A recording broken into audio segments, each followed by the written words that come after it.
आपण मंदिरात जातो, डोळे मिटतो आणि काहीतरी मागतो. पण कधी असं झालंय का की तुम्ही काहीही न मागता फक्त उभे? कारण काही ठिकाणी मागावं लागत नाही, तिथे फक्त समजून घ्यावं लागतं. आजचा हा प्रवास तुम्हाला देवाजवळ नेण्यासाठी नाही, तो तुम्हाला तुमच्या जवळ परत आणण्यासाठी आहे. पुण्यापासून सुमारे 50 किलोमीटर अंतरावर माळशिरस टेकडी. रस्ता लहान आहे, पण मनात चालणारा प्रवास मोठा आहे. जसं जसं वर चढतो, मोबाईल सिग्नल कमी होतो आणि मनाचा आवाज वाढतो. काही ठिकाणं अशीच असतात जिथे नेटवर्क जात नाही, पण कनेक्शन होतं. हे आहे भुलेश्वर मंदिर. ना मोठा कळस, ना सोन्याचं वैभव. पहिल्या नजरेत हे मंदिर विशेष. जे काही खरंच खोल असतं ते कधीच चमकदार नसतं. 13व्या शतकात यादव राजवटीचा हा काळ. या काळात महाराष्ट्रात आणि उत्तर भारतात असंख्य मंदिरं उद्ध्वस्त. कारण या मंदिराने स्वतःला दाखवलं नाही. बाहेरून पाहिलं तर हे मंदिर हिंदू मंदिर वाटत नाही.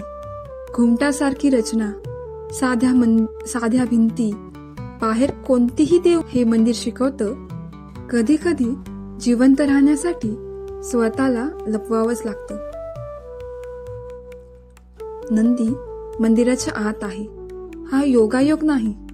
सामान्यतः नंदी बाहेर असतो, तो भक्त आणि देव यांच्यामधला पूल असतो. पण इथे नंदी सांगतो, शिव बाहेर शोधू नका, ते आधीच आत आहेत.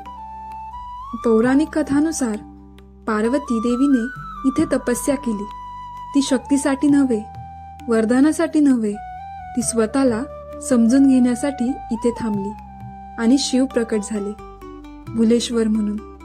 भुलेश्वर म्हणजे जो भ्रम तोडतो आणि सत्य दाखवतो. इथले पुजारी एक गोष्ट सांगतात.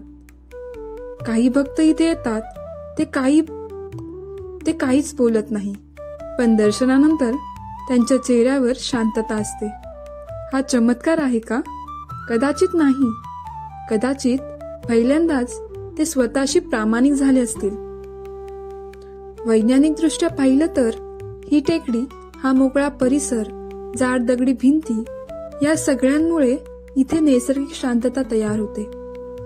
पण विज्ञान हे सांगू शकत नाही का इथे डोळे ओलावतात. आज आपण सगळे कुठेतरी हरवलो आहोत. कामात, अपेक्षांमध्ये, लोकांच्या मतामध्ये. भुलेश्वर मंदिर आपल्याला एक गोष्ट आठवण करून देतं. तुम्ही आधीच पुरेसे आहात. काही ठिकाणं पाहण्यासाठी नसतात, ती तुम्हाला शोधण्यासाठी असतात.